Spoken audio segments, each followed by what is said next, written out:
Jelajahi cara baru mendapatkan informasi. Download Metro TV Extend sekarang.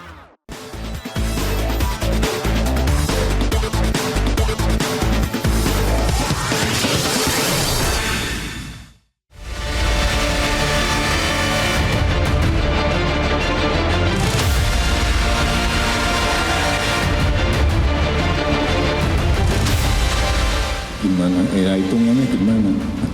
Jelas, hilirisasi tidak akan berhenti.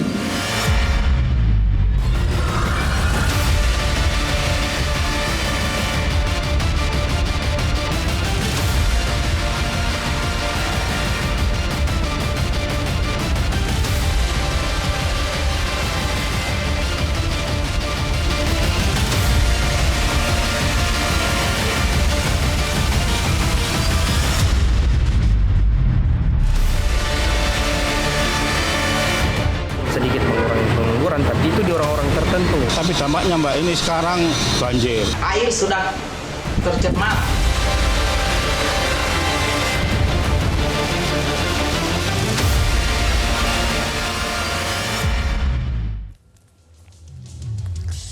Selamat malam pemirsa. Dalam pidato kenegaraan di depan sidang umum MPR 16 Agustus 2023, Presiden Jokowi memberi porsi besar pada isu hilirisasi.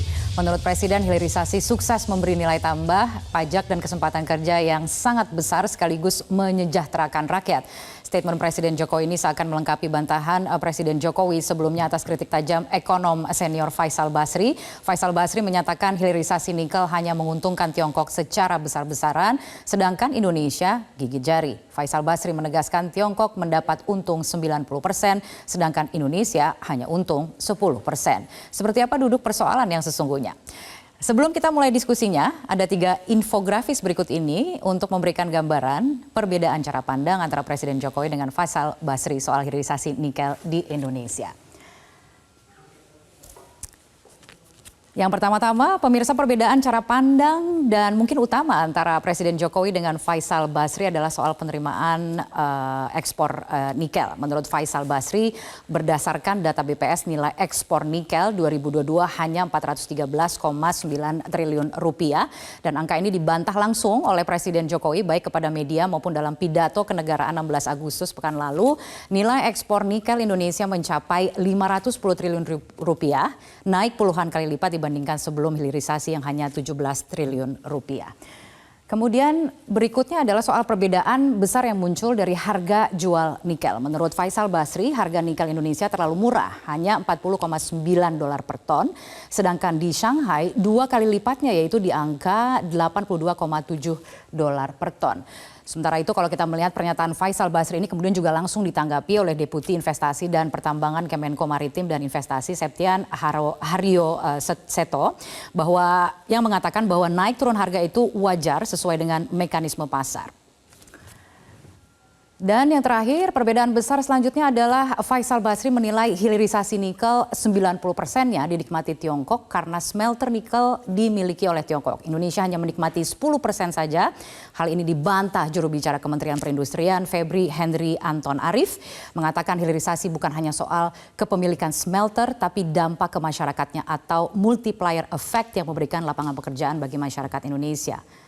Debat antara Faisal Basri dengan pemerintah soal hilirisasi nikel juga terjadi di isu tenaga kerja asing dari Tiongkok dan pembebasan pajak atau tax holiday. Dan kita akan bahas lebih lanjut tentunya dalam Economic Challenges berikut ini bersama saya Kania Sutisnawinata.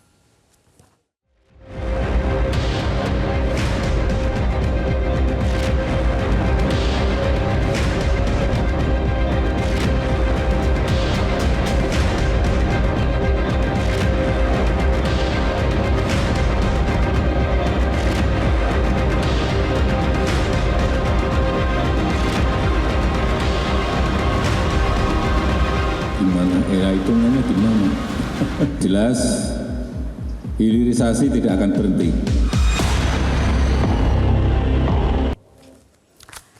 Ya, baiklah pemirsa, langsung saja saya akan memperkenalkan narasumber yang sudah hadir bersama saya pada Economic Challenges malam hari ini. Pertama-tama saya akan perkenalkan dari sebelah kanan saya terlebih dahulu adalah ekonom senior Faisal Basri.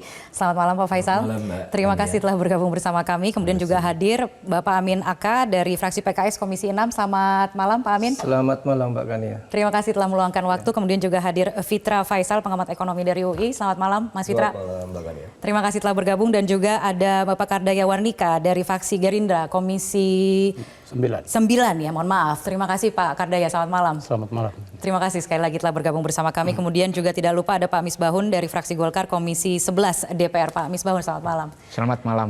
Terima kasih telah bergabung. Ini 2 minggu berturut-turut nih, luar biasa Pak Misbahun. Kemudian juga ada Pak Joko Siswanto, Sekjen Dewan Energi Nasional bergabung pada malam hari ini melalui sambungan Zoom. Selamat malam Pak Joko. Selamat malam Mbak Kania. Ya, terima kasih sekali lagi telah bergabung bersama kami. Baik, saya langsung saja ke Pak Faisal kalau gitu untuk memulai sebenarnya ini tema yang atau diskusi atau debat yang sudah sering sekali kita dengar gitu ya. Omongannya ini banyak sekali dan viral begitu dibicarakan. Tapi bagi kami ada baiknya juga kita mencoba untuk mengklarifikasi kembali. Ada beberapa pernyataan yang tadi sudah saya sampaikan di awal sebenarnya. Apa sebenarnya yang menjadi concern terbesar Pak Faisal terkait dengan hilirisasi? Kalau kita bisa mulai dulu dari kutipan Anda yang sebenarnya datanya Anda kutip dari BPS yaitu sebesar 413,9 triliun rupiah soal pendapatan ekspor yang kemudian berbeda jauh gitu dengan apa yang disampaikan oleh Presiden gitu di 510 triliun rupiah. Bagaimana kemudian Anda menanggapi perbedaan data ini? Saya tidak lengkap. Tidak lengkap. Jadi yang saya ungkapkan itu kode Harmonized System HS 72 Iron and Steel. Padahal ada produk smelter HS 73 dan 75 yang kira-kira 7 miliar US dollar. Jadi kalau kita gabungkan itu kan kira-kira 27 ya. 27 miliar US dollar ditambah tadi berapa? 7 ya. Jadi kira-kira 35 miliar US dollar lah. Oke. Jadi angkanya mendekati angka yang disampaikan oleh Presiden. Pak Presiden yang benar. Oke, jadi Anda akui Pak Presiden yang benar begitu ya, baik. Oke, berikutnya ada sebenarnya data lain yang kemudian juga agak sedikit berbeda begitu dengan apa yang disampaikan. Yang paling kemudian menyita perhatian itu adalah bagaimana Anda mengatakan bahwa manfaat dari hilirisasi nikel terutama itu adalah lebih banyak menguntungkan Tiongkok 90%, sementara Indonesia hanya menikmati 10%-nya saja. Oke, saya tidak mengatakan menguntungkan, tapi nilai tambah. Jadi dari biji nikel ke produk-produk smelter itu ada proses peningkatan nilai kan, disebut nilai tambah. Nah nilai tambahnya dinikmati oleh pengusaha. Pengusahanya sebagian besar dari China kan, ya hak pengusaha untuk membawa pulang uangnya. Lebih 90% pengusaha China. Kemudian modalnya dari China, ada dari Bank BUMN tapi sangat teramat sedikit. Jadi bayar bunganya lari ke China juga kan. Teknologinya 100% dari China, patent fee-nya yang lari ke China. 90% terlalu kecil. Harusnya di atas 95% gitu. Tapi nggak apa-apa lah, di atas 90%. Jadi yang menikmati dua lagi adalah pemilik tanah dan pekerja. Nah pekerja ini ada pekerja China, ada pekerja Indonesia. Pekerja Indonesia 100% masuk Indonesia kan. Tapi berapa persen yang menetes ke pekerja? Karena pekerja kita upahnya jauh lebih rendah dari China. Virtue Dragon, salah satu yang terbesar, itu di websitenya mengatakan gajinya yang ditawarkan oleh mereka 17 sampai 54 juta ekuivalen. Mereka dalam yuannya saya kalikan dengan kursnya 17 sampai 54 juta rupiah. Sementara pekerja-pekerja kita dekat ke UMP gitu. Kemudian tanah kan, ada tanah, faktor produksinya. Tanah itu bayar sewa. Nah, tanahnya kan milik negara, bayar dalam bentuk PBB, PBB-nya kecil sekali. Jadi sebetulnya di atas 95%. Jadi kalau ekonomi datanya detail sekali begitu. Ini berdasarkan data ya tapi ya. Nah, betul tadi ada spillover effect segala macam. Ingat juga ada kerusakan lingkungan, bukan manfaat aja, ongkosnya. Jadi kalau mau melihat satu proyek itu namanya cost benefit analysis. analisa biaya manfaat. Ngitungnya bukan pakai perhitungan finansial karena ini urusan negara, hitungan ekonomi pakai opportunity cost. Gitu. Itu yang kemudian luput begitu ya, karena kan bantahan juga kemudian disampaikan juga oleh Jubir Kemenperin Pak Febri Hedri Antoni Arif yang mengatakan karena kalau ini persoalannya adalah kepemilikan, ternyata kan lebih dari itu kan, ini bukan soal persoalan kepemilikan tapi juga disampaikan harus dilihat juga penyerapan tenaga kerja dan pendapatan pajaknya. Ya itu benefit saya akui ya ada, betul. Tapi cost-nya, karena cost-nya itu naik dari 17 triliun ke 510 triliun itu berlipat ganda nikel yang dikeruk dari muka bumi Indonesia, dari perut bumi Indonesia.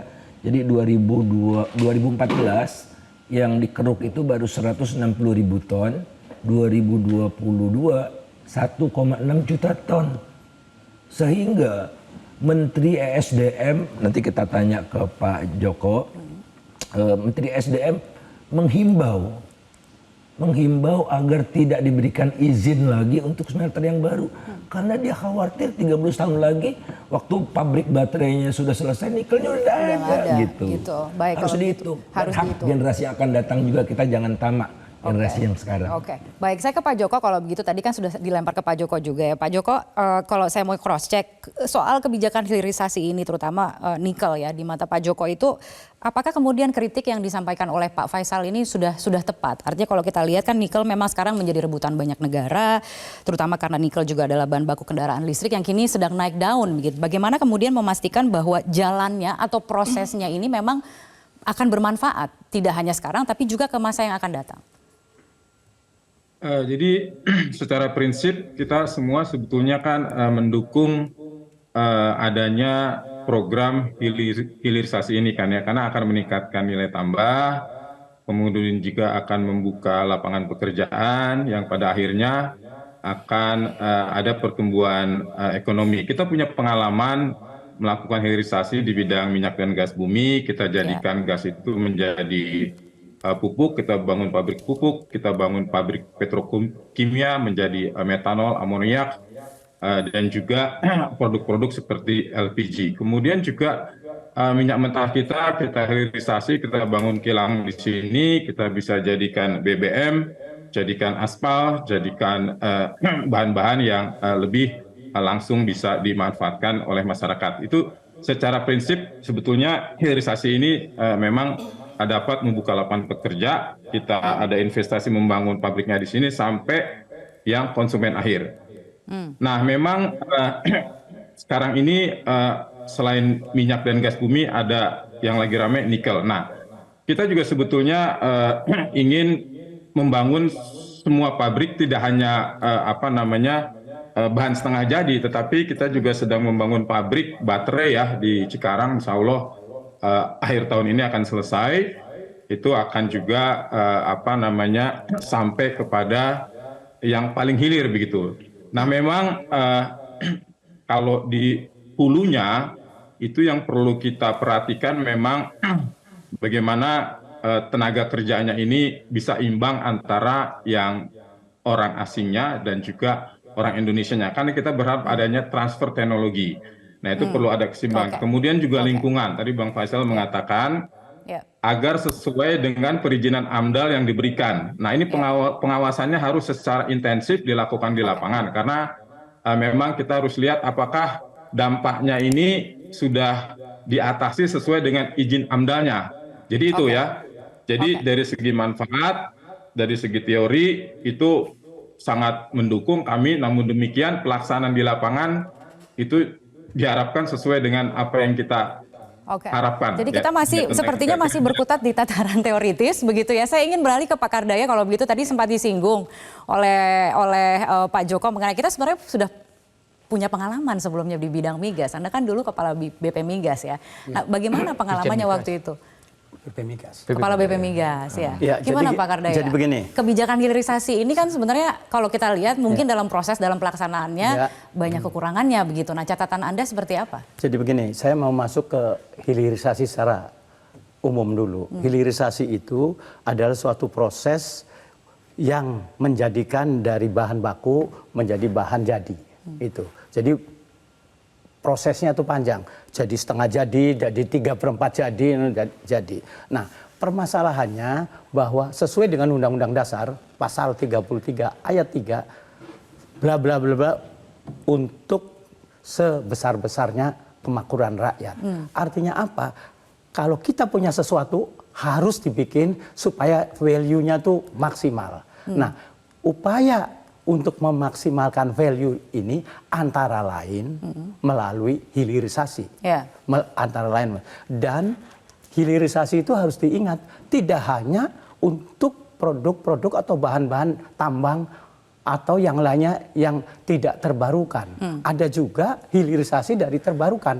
Misalkan dari produk-produk pertanian, dari produk-produk perikanan. Dan ini juga jangan sampai dilupakan karena dampaknya ini lebih besar daripada yang tidak terbarukan. Kalau tidak terbarukan, yang tidak terbarukan ini sekarang menjadi perhatiannya Pak Faisal. Iya, oke. Tapi yang tidak terbarukan itu sangat wajib dan niscaya harus dilakukan. Harus dilakukan. Harus dilakukan. Walaupun dengan segala kekurangan tetap harus dilaksanakan. Tapi kita tuh berpikirnya gini, kita lihat hilirisasinya, lalu kita lihat manfaatnya. Hilirisasi sendiri itu harus dan bagus dan wajib. Lalu manfaat itu biasanya kalau negara itu ngitungnya dari ekonomik. Kalau perusahaan dari finansial. Bedanya kalau ekonomik itu nilai tambah dari tenaga kerja masuk, dari ini masuk, segala masuk. Lalu mengenai lingkungan itu menjadi cost. Bahwa kemudian tadi disampaikan oleh Pak Faisal yang lebih banyak menikmati adalah Tiongkok 90%. Bahkan katanya lebih dari di atas 90%. Itu kan belum tentu. Kita lihat bahwa rakyat yang di situ bagaimana.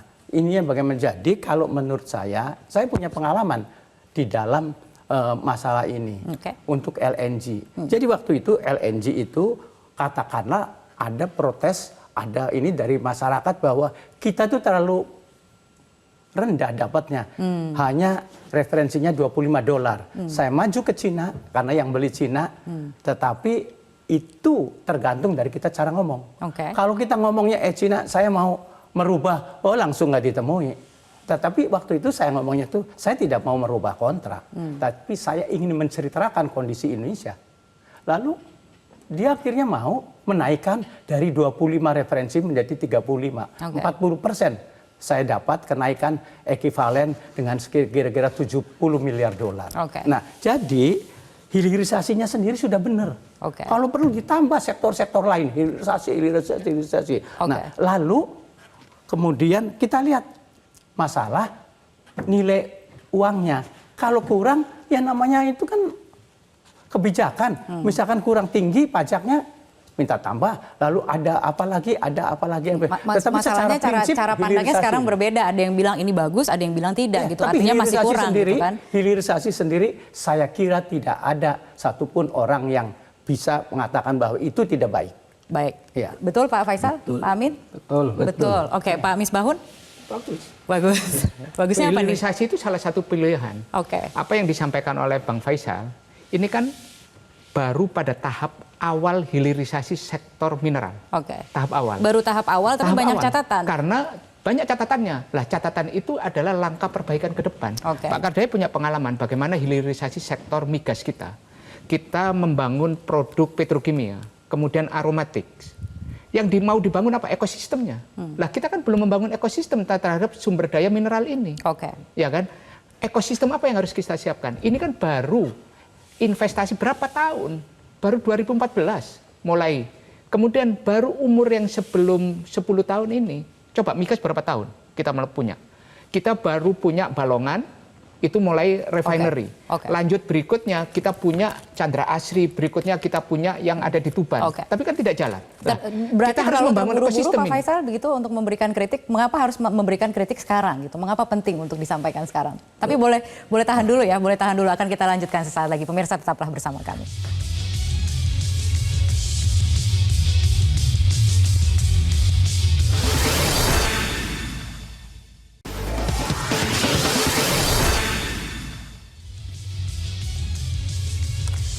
Ya, pemirsa, Anda kembali bergabung bersama kami di Economic Challenges. Sebelum saya lempar ke Pak Faisal, sebenarnya tadi Pak Misbahun ingin menyampaikan ada satu poin penting begitu ya. Bagaimana kemudian tadi sebagai tahap awal hilirisasi ini kan butuh insentif. Insentif perpajakan, insentif mengenai kemudahan investasi, dan kemudian insentif yang lain, regulasi yang lain.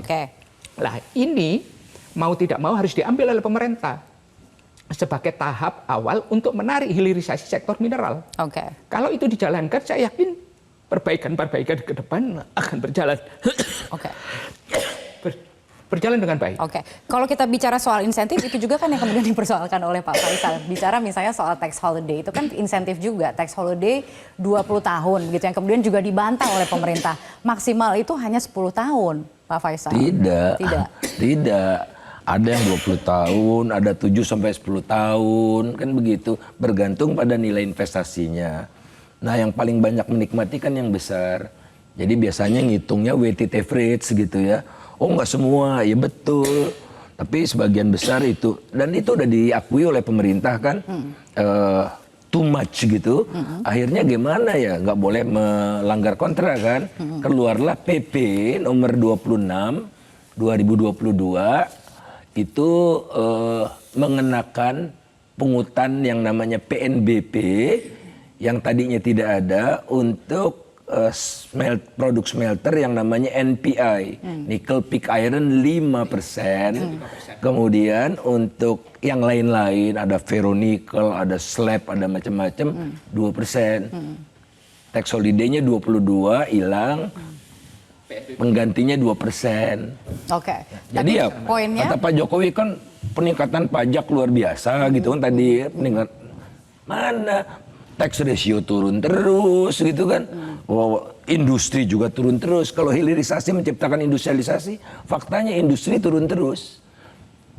Faktanya pertumbuhan ekonomi turun terus. Jadi nggak ngangkat nih si smelter yang model sekarang ini. Makanya yang dan Anda kemudian tergelitik untuk menyampaikan sejumlah kritikan ini karena apa, Pak? Mengapa sekarang momennya menjadi penting? Dan kenapa fokusnya adalah di nikel, Pak? Ya karena pidato Pak Jokowi itu mengatakan itu keuntungan buat kita. Loh, keuntungannya itu bukan keuntungan, itu penerimaan ekspor. Kalau yang mengekspor perusahaan asing 100%, hak dia. Dan kita menganut rezim devisa bebas, mereka boleh membawa pulang uangnya. Buktinya rupiah melemah terus. Kalau betul-betul nendang, rupiah perkasa kan? Ya, Jadi artinya jangan itu dianggap sebagai keuntungan gitu. Cara pandangnya itu berarti apa, Pak? Cara pandangnya itu yang harus kemudian dirubah begitu. Iya, karena itu kan menindakbobokkan. Seolah-olah sekarang hilirisasi bisa membuat kita jadi negara maju.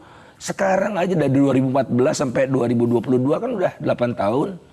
Faktanya pertumbuhan ekonomi turun terus. Pak Amin, bagaimana seharusnya kita melihat persoalan ini dari sejumlah catatan Pak Faisal ini, bagaimana kemudian pendekatan ke depannya gitu, koreksi seperti apa yang bisa kita harapkan?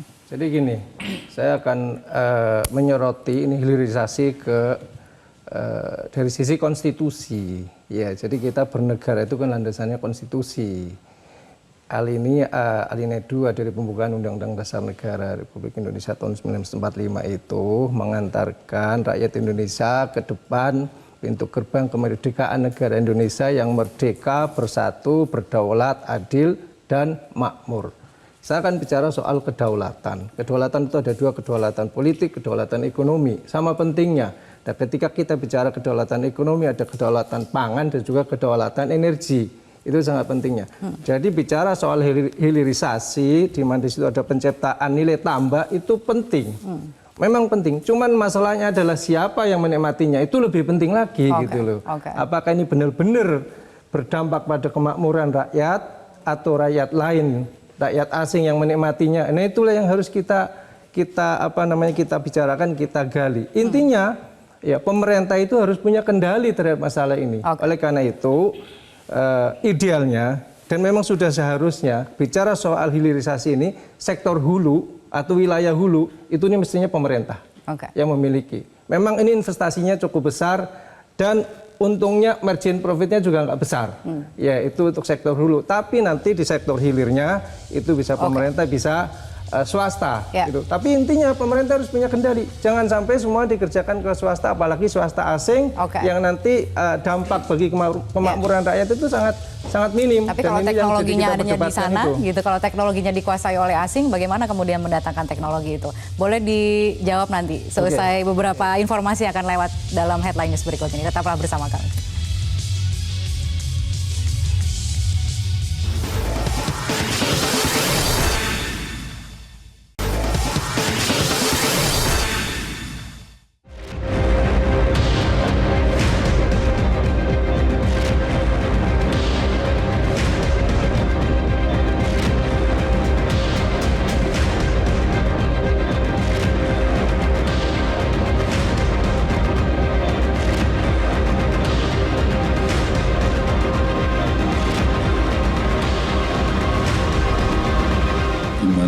Hitungannya gimana?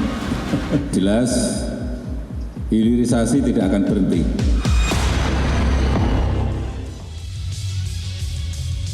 Ya, pemirsa, Anda kembali bergabung bersama kami di Economic Challenges. Pada akhirnya memang kita bicara soal manfaat, begitu ya. Manfaat terbesar ini jatuhnya ke siapa, begitu ya. Saya ingin mengajak kemudian diskusi juga, ada Mas Fitra di sini yang bergabung dan sudah mendengarkan mungkin diskusinya dari awal. Mungkin punya pandangan yang berbeda dari Pak Faisal, tapi bagaimana kemudian melihat persoalan hilirisasi ini dan bagaimana kemudian melihat perdebatan yang terjadi antara siapa yang lebih diuntungkan, dan ada segudang permasalahan lainnya soal tenaga kerja asing dan lain sebagainya, soal harga gitu. Bagaimana kemudian kita harus melihat persoalan ini? Ya, saya sepakat kalau dalam konteks penghitungan harus ada analisa biaya dan juga manfaat. Ya. Mungkin salah satu yang luput, kita bicara mengenai environmental impact, itu yang memang harus dikeluarkan oleh pemerintah. Tetapi oke lah, itu nanti ya kita tagih pemerintah bagaimana perhitungannya. Tapi bagaimana dengan manfaatnya? Nah, begini, kalau kita lihat misalnya dalam kajian dampak, itu ketika kita melakukan moratorium nikel, itu ada peningkatan di output hilir. Dan di saat yang bersamaan ada pengurangan di output hilir di EU. Ini terjadi secara simultan berdasarkan beberapa simulasi yang kami lakukan. Dan kalau kita juga melihat dampaknya, mungkin satu contoh saja. Antara tahun 2015 sampai tahun 2019 itu on average ada 188% peningkatan ekspor stainless steel yang menempatkan kita di top 3 bersama dengan China dan Belgium sebagai eksportir stainless steel terbesar di dunia. Nah, itu kan kenapa? Karena itu kan produk nikel jadi ferronikel dicampur krom, kemudian krom itu besi baja dan seterusnya, itu jadi stainless steel yang bersaing dengan Uni Eropa. Makanya kita dituntut terus. Nah, itu kan suatu hal yang baik sebenarnya dalam konteks itu. Nah, tidak hanya itu saja. Kalau kita melihat berapa sih tenaga kerja yang terserap, pertama mungkin saya bisa mengutip kajian Indef tempatnya Pak Faisal.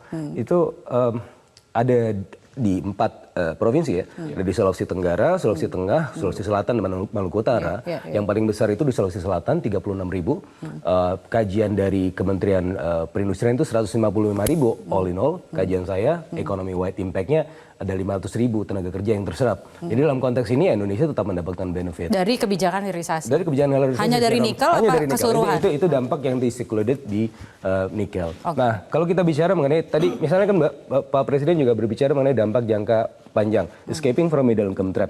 Itu caranya bagaimana sih? Nah, itu minimal 6% sampai 2038. Untuk sampai 6% itu 9,8% export in manufacturing on average. Ya, harus kita capai. Untuk 9,8% export in manufacturing itu per tahun harus ada kontribusi dari sektor industri terhadap GDP minimal 24%.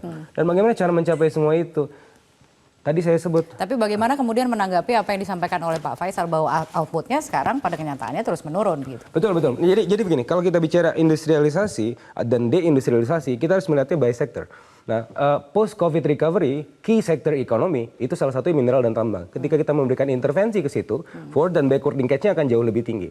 Nah, memang ini kan tidak merupakan yang paling besar dibanding yang lain, gitu kan. Tapi ini adalah bagian dari satu awal dari cerita yang mungkin akan lebih besar lagi. Kita nanti akan bicara hilirisasi di sektor bauksit, di tempat yang lain dan yang lain. Ya. Kalau kita bicara post-COVID recovery, mineral ini adalah low hanging fruits. Nah, seperti yang disampaikan oleh tadi Pak Misbahun, ini kan bagian dari ekosistem. Ya, saya sepakat sekali tadi tadi ada opportunity loss juga. Saya sangat sepakat. Karena itu kan ini kita dibeli 40 dalam negeri padahal di luar udah 80. Itu kan bisa ada menengahnya atau mediasi lewat kontrak lah apa segala macam itu bisa masih bisa dikoreksi tapi hati-hati gitu. Poinnya adalah itu. Yang saya ingin klarifikasi adalah apakah kemudian data-data yang disampaikan oleh pemerintah, karena kan tadi Pak Faisal juga sempat menyampaikan jangan kemudian diartikan, ini data yang disampaikan apakah data yang memang secara sengaja begitu dibungkus untuk memperlihatkan manfaat atau memang luput dari perhatian begitu. Kan Pak Jokowi ini sudah menjelang akhir ya. Jadi apa yang menonjol keberhasilannya? Pertumbuhan ekonomi tidak, industrialisasi merosot, ya kan? Penerimaan pajak merosot, industri yang maju yang pertumbuhannya tinggi, logam dasar saja. Industri logam dasar kalau nggak salah ya, double digit. Nah, masalahnya muncul di sini. Kalau betul-betul industri hilirisasi menciptakan industrialisasi, dia ngangkat industri-industri yang lain. Ya, sehingga 24% tercapai. Ini baru-baru 24, turun terus tinggal 18,3% kalau saya tidak salah. Sektor industri. Ekspor total kita 46% hanya industri. Negara-negara ASEAN lainnya di atas 60-70%, Vietnam udah 80% gitu. Lalu kemudian bagaimana bisa mengejar? Nendang gitu. Saya berharap perlu adanya koreksi supaya kita betul-betul merasakan sesuatu yang kelihatan di angka-angka. Gitu. Ini soal spill, ini tidak dirasakan Pak Misbahun. Kita bicara soal spillover. Hilirisasi itu adalah tahap awal menuju industrialisasi. Kalau kita mau, tadi sangat jelas disampaikan mengenai logam dasar, membangun logam dasar. Kita ini kimia dasar, kalau mau membangun industri, kimia dasar harus kuat, logam dasar harus kuat. Kimia dasar kita di migas, kita bayangin, kita punya impor yang sangat besar di industri kimia. Kita punya misalnya CPO, di mana hilirisasinya? Hilirisasinya, kan kita harus belajar. Yang terjadi kita ekspor CPO, tapi company-company-nya membangun hilirisasinya di luar negeri. Karena apa? Mereka melakukan transfer pricing. Nah, ini kan tidak boleh terjadi untuk nikel. Makanya Pak Jokowi mengatakan era minyak selesai, era batu bara selesai, maka kita bikin era nikel yang menjadi milik kita.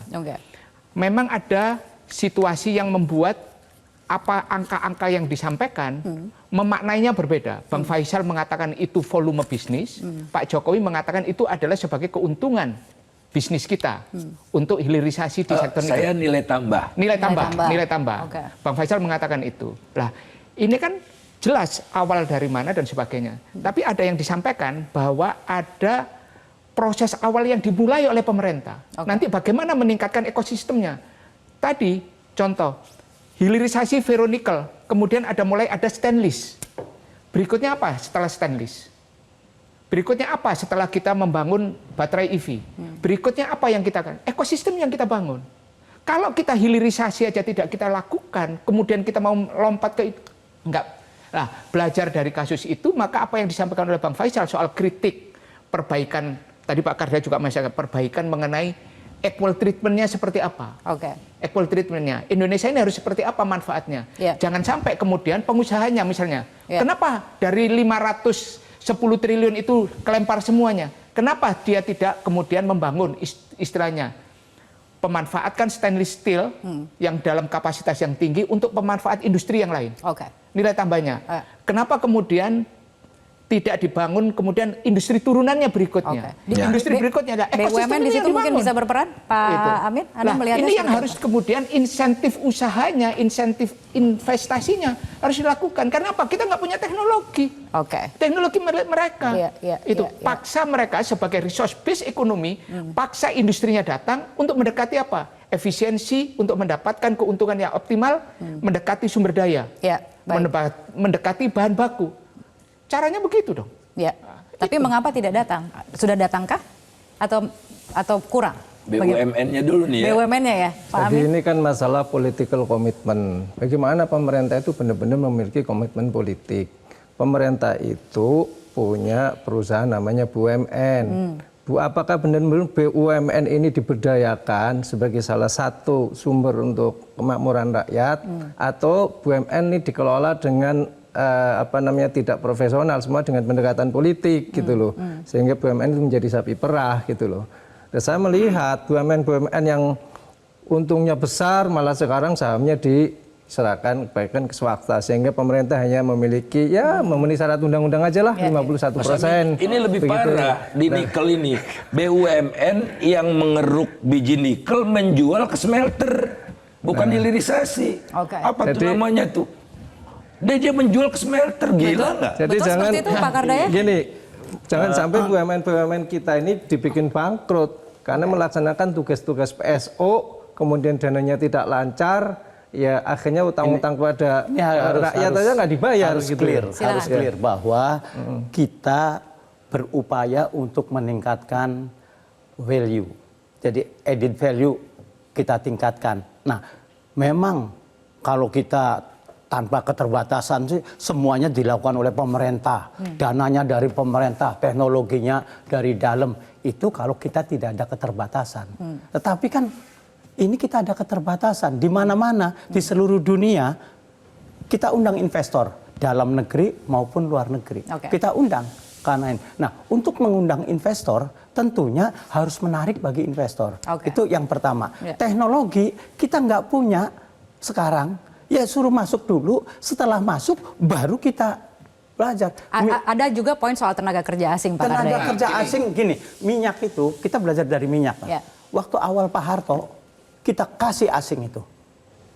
Waktu itu memang tidak ada yang protes karena demokrasinya lain. Nah, setelah jalan baru kita tingkatkan penerimaan kita tingkatkan pajak kita tingkatkan.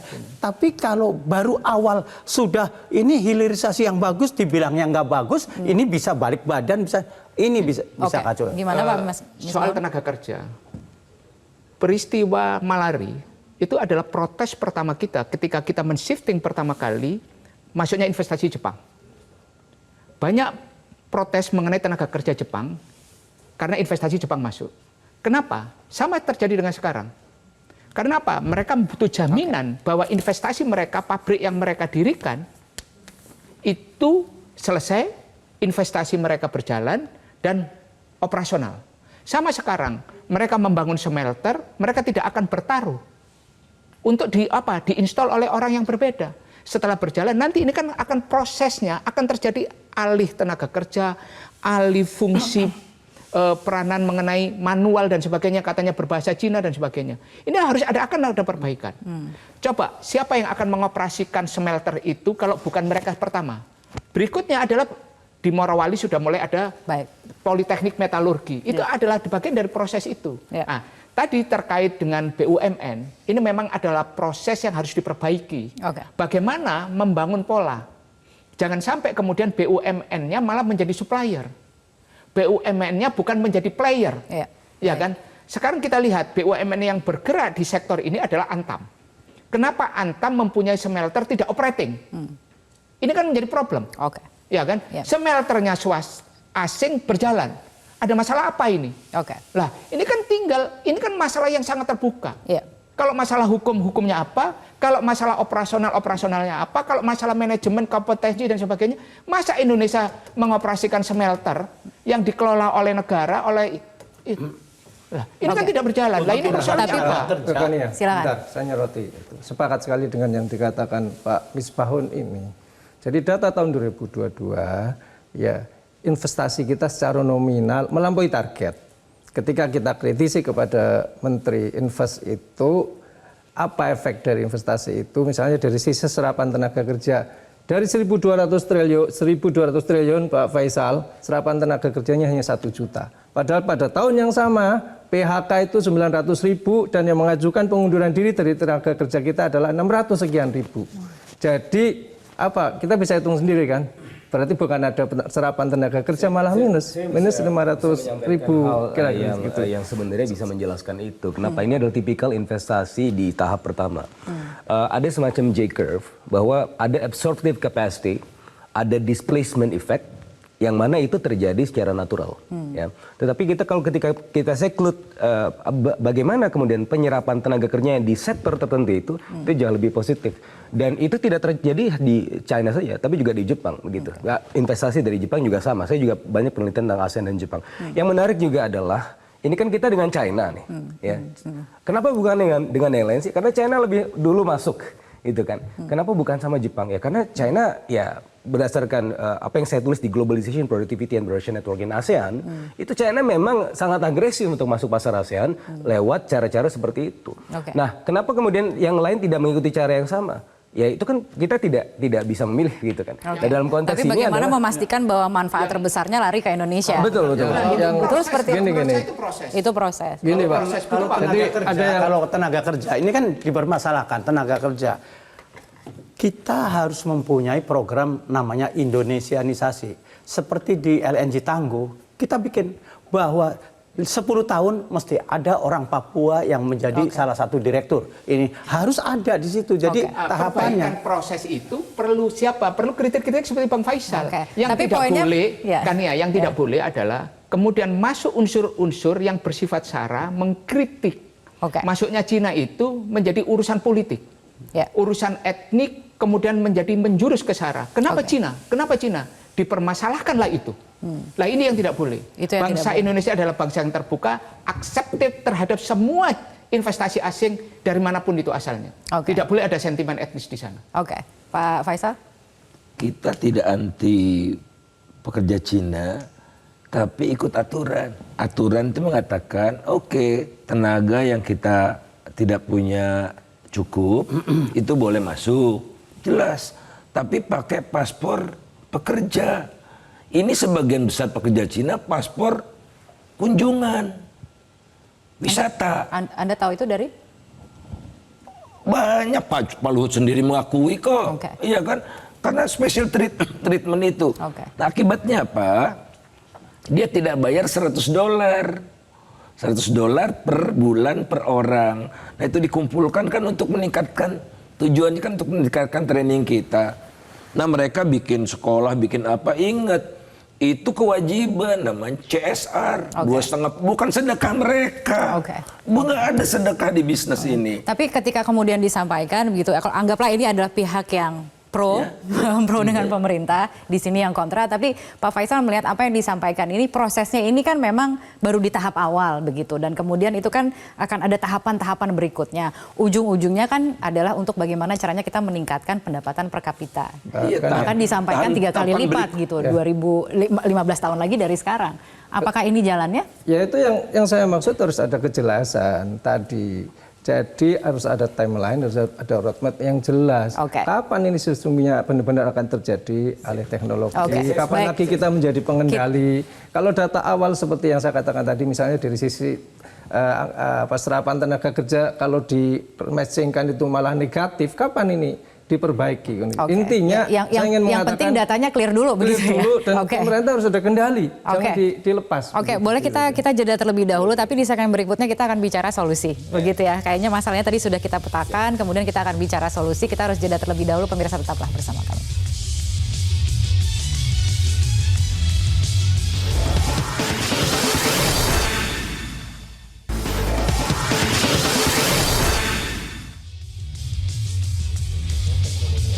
Ya, pemirsa, Anda kembali bergabung bersama kami. Saya ingin menyapa Pak Joko yang sebenarnya juga masih bergabung bersama kami. Pak Joko.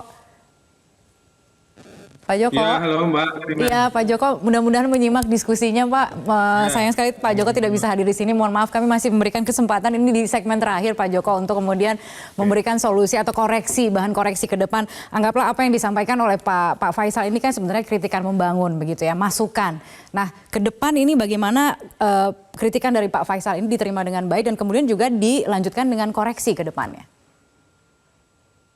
Ya, jadi sebetulnya kan awalnya dari permasalahan smelter. Nah, kenapa hanya Cina yang mau masuk? Karena Cina itu tidak mempermasalahkan energi untuk smelter itu dari batu bara. Sedangkan negara-negara lain, pihak financial institution yang akan membiayai itu nggak mau kalau pakai batu bara gitu. Nah, makanya ke depan gitu ya, untuk membangun smelter dan hilirisasi ke bawahnya itu energinya harus dari energi baru dan terbarukan. Yang kedua, bank-bank nasional begitu ya, seperti Mandiri, BNI gitu, BRI dan bank nasional lainnya itu tidak kurang semangat untuk membiayai hilirisasi, padahal kita tahu itu akan nilai tambahnya akan berlipat ganda begitu. Makanya Cina lah yang masuk ke sini gitu, termasuk tenaga kerjanya. Nah, kalau bank-bank nasional kita sudah mau membiayai, maka uangnya akan balik ke kita gitu.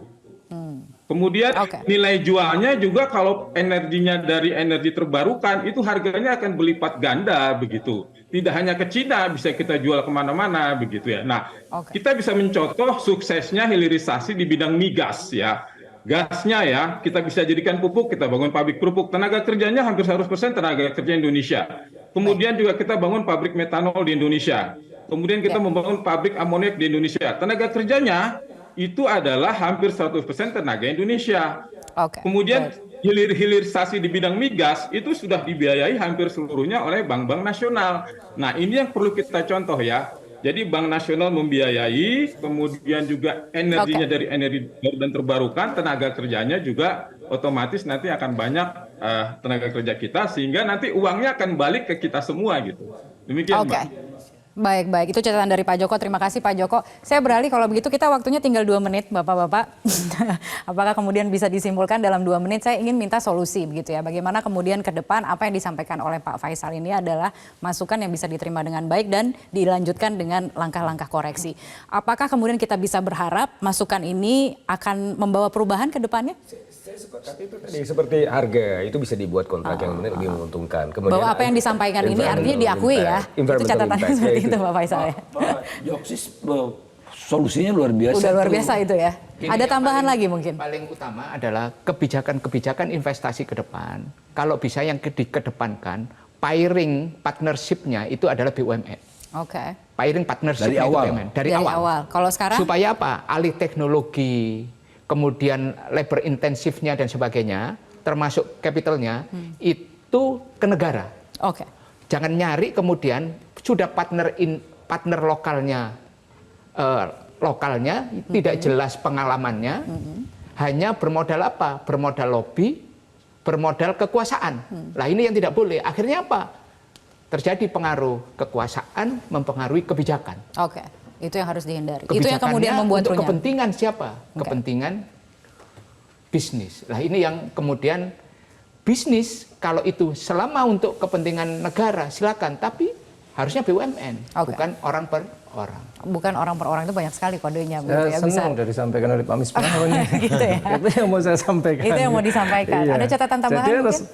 Solusinya kan semua ini berakar dari soal kepemimpinan. Kita memang butuh strong leadership ya, yang bukan saja jujur tapi juga punya integritas, punya visi jangka panjang, kemudian melihat masalah komprehensif dan holistik dan tahu skala prioritas.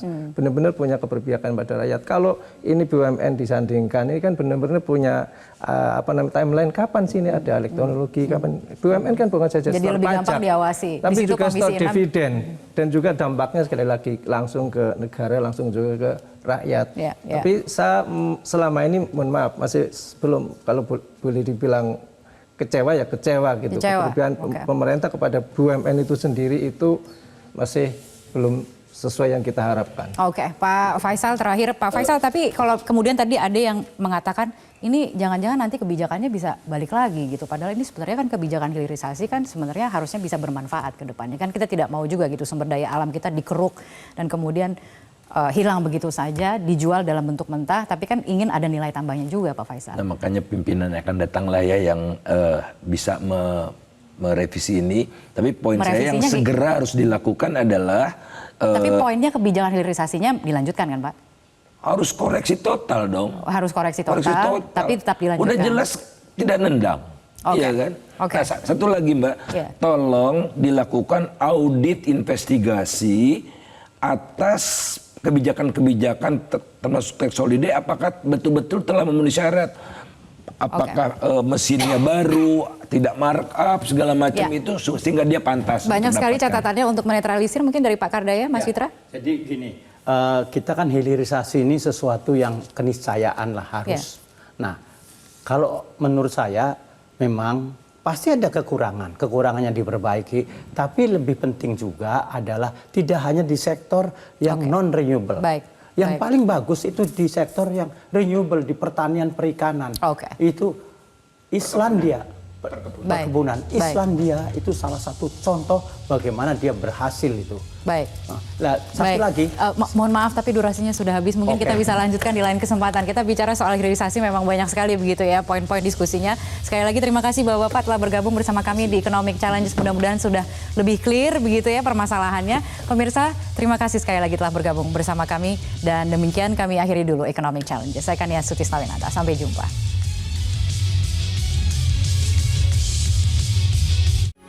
Metro TV